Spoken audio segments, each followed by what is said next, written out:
نبی نے فرمایا لوگوں میں تم میں دو بھاری چیزیں چھوڑ رہا ہوں، ان دونوں کو مضبوطی سے پکڑو گے ہرگز ہرگز گمراہ نہیں ہوگے۔ ترکتو فیکم الثقلین کتاب اللہ و اطاعت، میں تمہیں قرآن بھی دے رہا ہوں اور اہل بیت، ان دونوں کو مضبوطی سے پکڑو گے تو ہرگز ہرگز گمراہ نہیں ہوگے۔ حدیث میں گمراہ نہیں ہوگے نہیں بولا گیا، مضارع پہ جب لن داخل ہوتا ہے تو ہرگز ہرگز گمراہ نہیں ہوگے، مگر گارنٹی کہاں ہے؟ قرآن اور اہل بیت کو مضبوطی سے پکڑو گے ہرگز گمراہ نہیں ہوگے۔ اب اگر کوئی لکھنؤ میں گمراہ ہے تو یا تو اس نے قرآن چھوڑا ہوگا یا اہل بیت کو چھوڑا ہوگا، یہ ہم سنیوں کا مقدر ہے، نہ کتاب اللہ چھوڑنے کو تیار ہیں نہ اہل بیت رسول اللہ چھوڑنے کو تیار ہیں۔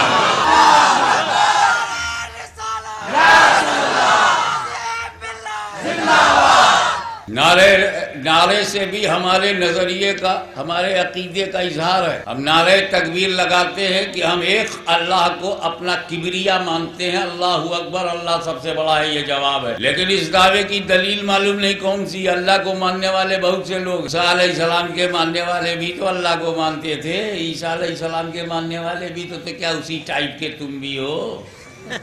تو ہم نے کہا نعرہ رسالت یا رسول اللہ، موسیٰ کلیم اللہ کے کہنے پہ نہیں مانا ہے، محمد رسول اللہ کے کہنے پہ مانا ہے۔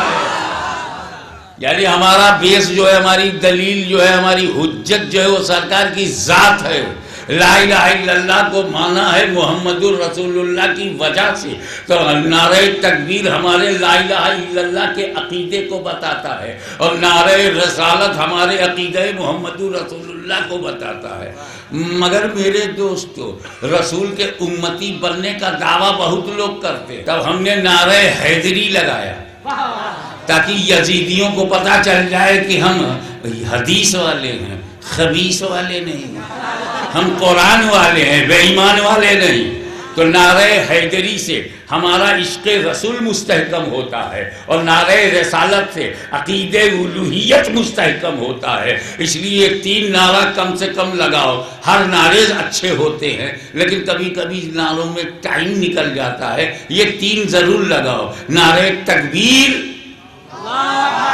نعرہ رسالت، نعرہ حیدری۔ بس آپ سے اور بدعقیدوں کی یہی پہچان ہے، نعرہ رسالت ہی پہ گلا سوکھ جاتا ہے، حیدری تک آتے ہی نہیں۔ 2 بھاری چیزیں تم میں چھوڑنا ہوں، قرآن اور اہل بیت۔ قرآن کو ساتھی چاہیے، اس لیے اہل بیت کو ساتھی بنایا۔ اے اللہ کے رسول، قرآن کو ساتھی کیوں چاہیے؟ تجھے نہیں معلوم، یہ اللہ کا کلام، اللہ بے نیاز ہے، اللہ کو کسی کی پرواہ ہے؟ ہمیں نماز پڑھو گے اللہ کو کوئی فائدہ نہیں، نماز پڑھنے والے کو فائدہ نہیں، پڑھو گے اللہ کو کوئی نقصان، نہ پڑھنے والے کو نقصان۔ اللہ کو، اللہ بے نیاز ہے۔ قرآن کا تم ترجمہ غلط لکھو، قرآن تمہیں روکے گا نہیں۔ قرآن کا ترجمہ وہی قرآن کے اوپر غلط لکھو، روکے گا کیوں؟ بے نیاز کا کلام ہے، بے نیاز ہے، بے پرواہ کا کلام ہے، خود بھی وہ بے پرواہ، اسے کسی کی پرواہ نہیں۔ اسی کا تو فائدہ اٹھا کے لوگوں نے غلط تفسیرات لکھ ڈالی، غلط تنقیحات لکھ ڈالی، غلط تفہیمات لکھ ڈالی، غلط توضیحات لکھ ڈالی۔ کسی نے تفہیم القرآن غلط کیا، کسی نے تفسیر القرآن غلط کیا۔ یہ تو اللہ کا کرم ہے کہ تفہیم القرآن کو بچانے کے لیے کنز الایمان سامنے آیا، کنز الایمان سامنے آیا۔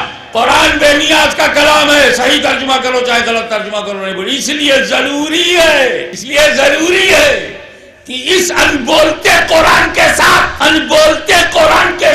کچھ بولتے قرآن ہو، اس انبولتے قرآن کے ساتھ کچھ بولتا قرآن ہو، کہ جب قرآن کی روح پر یزیدیت کا حملہ ہو تو قرآن تو مسجد نبوی کی طاق میں مدینے میں رہے، لیکن بولتا قرآن کربلا میں پہنچ کر مورچہ لے لے۔ پریکٹیکل کو ساتھی بناؤ، پریکٹیکل تھیوری کو منواتا ہے۔ قرآن اگر تھیوری ہے تو اہل بیت اس کا پریکٹیکل ہے، قرآن اگر نظریہ ہے تو اہل بیت اس کی نظیر ہیں، قرآن اگر کلام الہی ہے تو اہل بیت اس کی تفسیر ہے، قرآن اگر اللہ کا کلام ہے تو اس کلام کی مراد ہے۔ ذرا ساتھی تو صحابہ کو بھی بنایا جا سکتا ہے قرآن کے ساتھ۔ میں تم میں 2 بھاری چیزیں چھوڑ رہا ہوں، قرآن اور صحابہ، یہ نہیں کہا، دو بھاری چیزیں چھوڑ رہا ہوں، قرآن اور اہل بیت، یہ کہا ہے؟ قرآن کا ساتھی صحابہ کو بنا کیسے سکتے ہیں بتائیے؟ پہلے تم صحابی سمجھو، پھر میری بات اترے گی دماغ میں۔ ماننا ہے تو صحابی کو پہچانو، بچنا ہے تو وہابی۔ صحابی اس انسان کا نام ہے جس نے ماتھے کی آنکھوں سے خود رسول کو دیکھا، حیات ظاہری میں رسول کو دیکھا۔ اور دوسری صفت، ایمان کے ساتھ موت ہوئی، دیدار مصطفیٰ، موت علی الاسلام، یہ دو بات جس میں ہے وہ صحابی ہے۔ کون سی دو بات؟ اسی نے نبی کو دیکھا ہو اور اسلام پہ مرا ہو۔ ابو جہل نے نبی کو دیکھا، اسلام پہ مرا نہیں، ابو جہل صحابی نہیں۔ وہ ویسے کرنی ایمان کے ساتھ دنیا سے گئے مگر نبی کو دیکھا نہیں، وہ بھی صحابی۔ دو صفت چاہیے، دیکھنا، ایمان کے ساتھ مرا۔ اب آپ صحابی کب تک بنیں گے؟ جب تک وہ نبی کو دیکھیں۔ مگر نبی کو تو معلوم کہ ایک دن ایسا آئے گا کہ میں چشمے عالم سے روپوش، ہاں میری امت یہی کہے گی تو زندہ ہے واللہ، تو زندہ ہے واللہ۔ امت یہی کہے گی تو زندہ ہے واللہ، تو زندہ ہے واللہ، میری چشمے عالم سے چھپ جانے والی۔ لیکن میں چشمے عالم سے چھپوں گا، پردہ کروں گا، قبر میں چلا جاؤں گا، لوگ دیکھیں گے نہیں۔ تو جب دیکھیں گے نہیں تو صحابی بنیں گے نہیں، کیونکہ کسی بڑے سے بڑے، ایک ایک لفظ کو ہوش میں بول رہا ہوں، آپ بھی ہوش میں سنیے، کسی بڑے سے بڑے صحابی میں بھی، یعنی جو صحابہ میں افضل الصحابہ ہے اس میں بھی یہ طاقت نہیں کہ اپنے بعد والے کو صحابی بنائے، بعد والے کو تابعی بنائے گا۔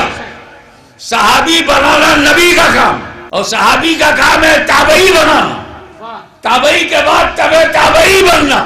صحابی بنانا نبی کا کام ہے، اور نبی کو معلوم ہے کہ جب میں دنیا میں نہیں رہوں گا، نہیں دکھائی پڑوں گا، چشم عالم سے روپوش ہو جاؤں گا، چھپ جاؤں گا، تو مجھے دیکھنے والے نہیں ملیں گے، تو صحابی بننا بند۔ پھر صحابی گھٹنا شروع، بننا بند۔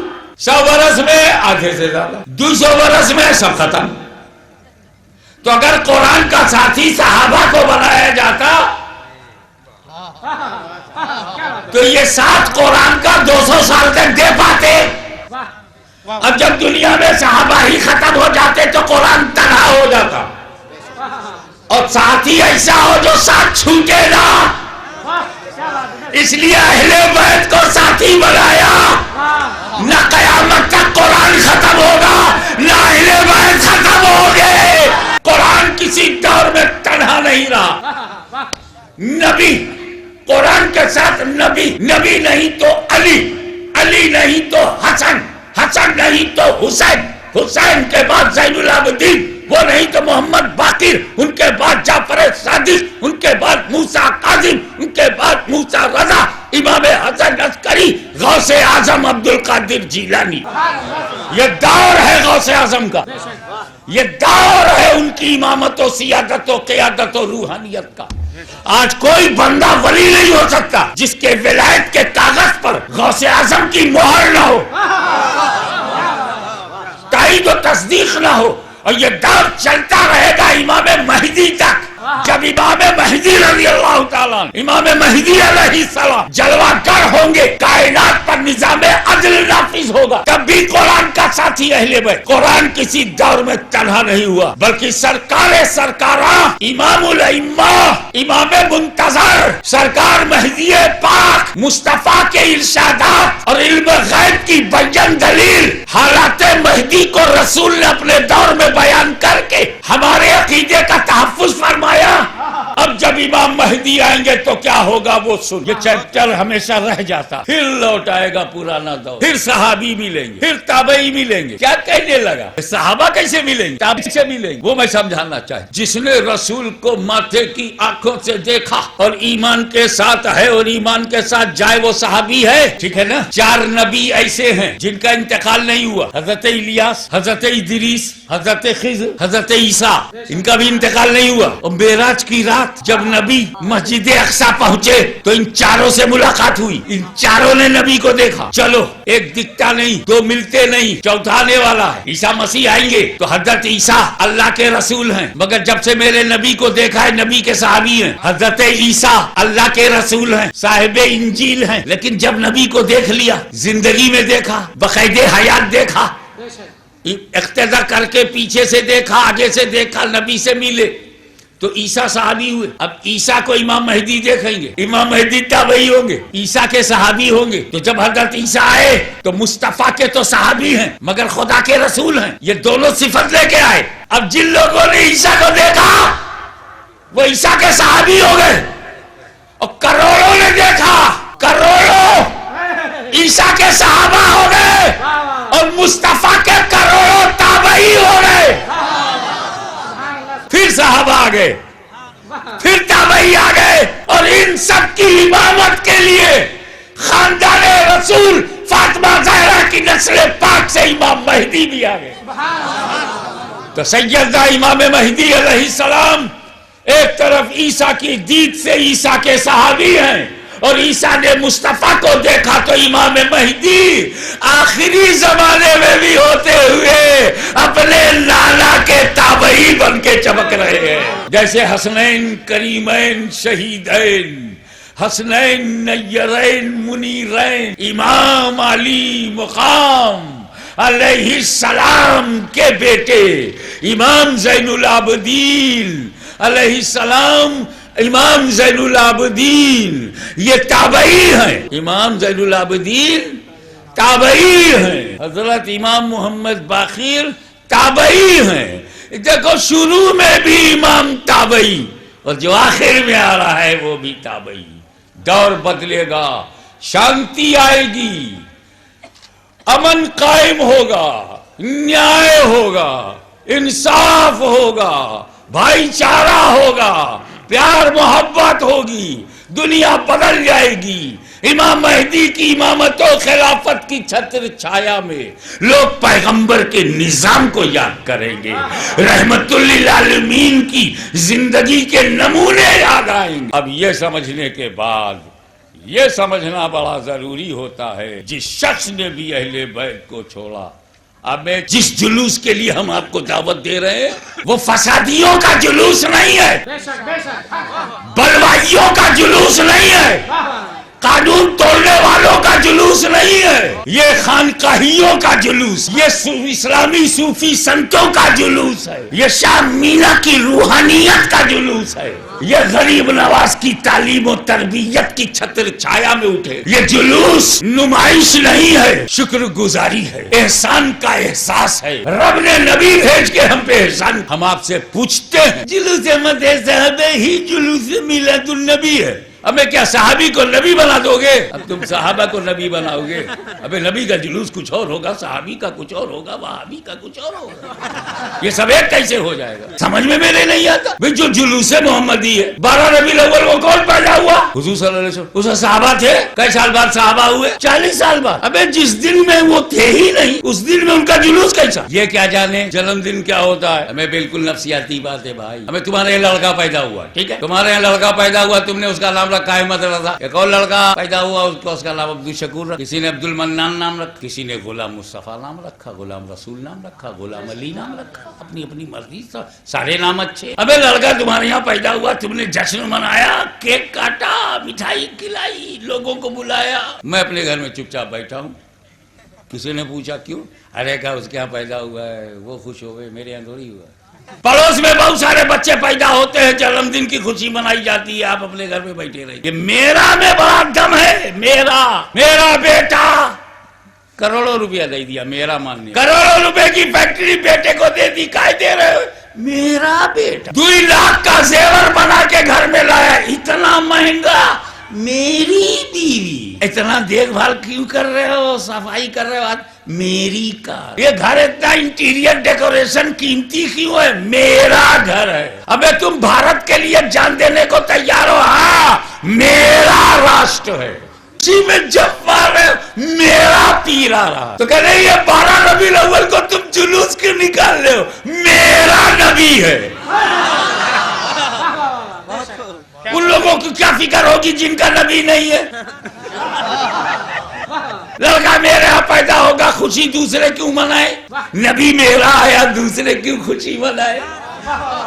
انہیں تو لڑنے کے لیے لڑنے کا بہانہ ڈھونڈنے کے لیے، دکانیں جلانے کے لیے، بے گناہوں کو مارنے کے لیے، بے گناہوں کو قتل کرنے کے لیے، لوگوں کو بیوہ عورتوں کو بیوہ بچوں کو یتیم کرنے کے لیے جلوس نکالا، اور یہی ہر سال کرتے رہے، خون خرابہ ہوتا رہا۔ میں نے پوچھا یہ معاملہ کیا ہے، اس سے تم کو کیا فائدہ؟ کہا یار شانتی رہے گی تو کوئی چندہ نہیں دے گا، دو چار ادھر گر جائیں، دو چار ادھر گر جائیں، دو چار دکان اس کی جل جائے، دکان ادھر لے جائے، ہم دلی میں جا کے کہ اتنا نقصان ہوا ہے، اتنا نقصان ہوا ہے، بہن جی اتنا نقصان ہوا ہے، بھیا اتنا نقصان ہوا ہے، اماں اتنا نقصان ہوا ہے، اور پھر وہاں سے سعودی عربیہ سے کہیں اے میرے آقا مولا اتنا نقصان ہوا ہے، پھر سعودی عربیہ امریکہ کے ہاتھ جوڑ کے اے میرے مرشد اتنا نقصان ہوا ہے۔ اللہ کے ولی سے مانگو تو شرک، اور مشرکوں سے مانگو تو جائز۔ سنی مسلمانوں طے کر لو فساد نہیں ہونے دیں گے، پورے لکھنؤ کو پاک صاف رکھنا ہے، ان اگروادیوں سے آتنکوادیوں کو ان کو ٹھکانے میں پہنچانا ہے شانتی سے۔ تم خواجہ غریب نواز کے ماننے والے ہو، تم آدھیاتمک ست سنگ کرتے ہو، میں بھی کرتا ہوں۔ ایک مرتبہ میرے باپ دادا اس وقت باہر نکلے تھے جب بھارت کے پیروں میں غلامی کی زنجیریں تھیں اور دیش کو آزاد کرانا تھا، تب ہم خانقاہوں سے باہر نکلے تھے، اپنے پیٹ سے باہر نکلے تھے، آستانوں درگاہوں سے باہر نکلے تھے۔ آج نکل جب دنیا کہہ رہی ہے اسلامی آتنکواد ہے، اسلامی آتنکواد ہے، ہاتھ جوڑ کے کہتا ہوں ہمیں 1400 برس پرانا اسلام ہے، اگر آتنکواد اسلام میں ہوتا تو 1400 برس پرانا آتنکواد ہوتا۔ یہ تو تب سے دنیا میں آتنکواد آیا ہے جب سے وہابی آندولن نے جنم لیا۔ یہی وہابی ان کا پہلے تو یہ دھارمک آتنکوادی تھے، تب محسوس نہیں کیا گیا۔ انہوں نے عثمان غنی کی قبروں کو توڑا، رسول اللہ صلی اللہ علیہ وسلم کی بیویوں کی قبر توڑا ہے، سیدہ عائشہ کی قبر کو توڑا ہے، ام المومنین سیدہ خدیجۃ الکبریٰ کی قبر کو توڑا، انہوں نے امام حسن کی قبر توڑا، امام زین العابدین کی قبر کو توڑا ہے، امام محمد باقر کی قبر کو توڑا ہے، امام جعفر صادق کی قبر کو توڑا ہے، سیدۃ النساء فاطمہ الزہرا میرے رسول کے کلیجے کی ٹھنڈک آنکھوں کا چین نور العین فاطمہ زہرا کی قبر کو توڑا۔ یہ دھارمک آتنکوادی پہلے سعودیہ میں 60,000 قبروں کو توڑ کر 350 مسجدوں کو گرا دیا گیا، جو پیغمبر کی یاد میں مسجدیں بنائی گئی تھی 350، آج بھی سعودی عرب کے ریکارڈ میں موجود ہے، جا کے آنکھوں سے دیکھ لو۔ جنت المالا میں یہ ہمیں قبروں کے پاس جانے تک نہیں دیتے۔ یہ دھارمک آتنکواد چلتا رہا۔ پھر ملیشیا انڈونیشیا میں پہلا 181 سال پہلے ہندوستان کی دھرتی پر شاہ اسماعیل دہلوی نے اس آتنکواد درشکوڑ کو اپنا کر تقویۃ الایمان لکھا، اور ہندوستان کو بچانے کے لیے سنی علماء اور مشائخ میدان میں کود پڑے۔ اس وہابی آتنکواد سے بھی دیش کو بچایا اور انگریزوں کے سامراج سے بھی دیش کو بچایا۔ فضل حق خیر آبادی نام یاد کرو جس نے انگریزوں کے خلاف جہاد کا فتویٰ دیا، اور اسماعیل دہلوی کو یاد کرو جنہیں مسلمانوں نے اس لیے مارا کہ انگریزوں کا ایجنٹ تھا، سرحد پہ مارا گیا، مسلمانوں کے ہاتھ سے مارا گیا۔ میں پرشاسن سے پوچھوں گا اتہاس کا ادھین کرے، تاریخ کا مطالعہ کرو، please study of the history of the freedom of India. انگریزوں کے اشارے پر سکھوں سے لڑنے والے، مسلمانوں سے لڑنے والے، جبکہ ہندو مسلمان مل کر انگریزوں سے لڑ رہے تھے، یہ مسلمانوں اور سکھوں سے لڑ رہے تھے، تب بھی ان کو بھلا دیا گیا۔ امریکہ نے سوچا کہ انہیں جہاں کہیں ہم استعمال کریں گے، یہ قبریں توڑیں گے، اسلام کا نشان مٹائیں گے، یہ اچھے لوگ ہیں۔ روس کے سامنے بھی مدد کیا، طالبان کی مدد کی، اسامہ کی مدد کی، ملا عمر کی مدد کی، اور جیسے ہی 80% افغانستان پہ ان کا قبضہ ہو گیا، حضرت علی سے منسوب ایک یادگار مزار شریف کی آستانے پہ تالا لگا دیا گیا۔ یہ لال مسجد اسلام آباد میں جو فوج سے لڑے، یہ آتنکوادی بھی آتنکوادی ہیں۔ ٹھیک ہے، میں مانتا ہوں کہ ہماری حکومت صحیح دشا میں کام کر رہی ہے، اور جس کو چنہت کیا ہے واقعی وہ آتنکوادی ہے۔ سیمی ہو یا حزب المجاہدین ہو، لشکر طیبہ ہو، کوجی ہو، یا جتنے آتنکوادی سنگٹھن ہیں اس دیش میں، یہ سب واقعی آتنکوادی ہیں۔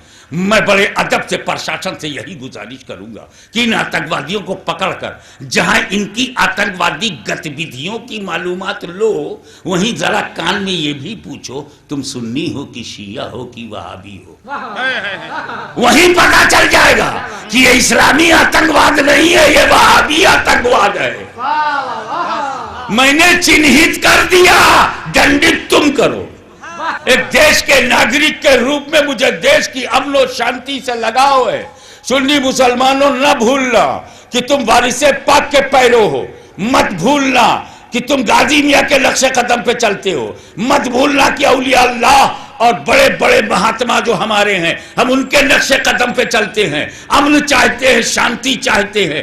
کل جشن مناؤ گے تو وحشت پھیلے گی، ناتھو رام گوڈسے کو بناؤ گے تو کلنگ پھیلے گی، ہمیں جس ٹائپ کا عنوان ہوگا وہی اثر ہوگا۔ اسی لیے تو میں جلوس محمدی اس شہر میں نکالنا چاہتا ہوں کہ رحمت للعالمین کا جشن ہوگا تو رحمت ہی رحمت ہوگا۔ پروگرام یہ ہے، میں یہ نہیں کہہ سکتا کہ لکھنؤ میں عاشقان رسول نہیں تھے، اور تم نہیں کہہ سکتے کہ کوئی مذہبی رہنما نہیں تھا۔ تم بتاؤ، تم تیار ہو؟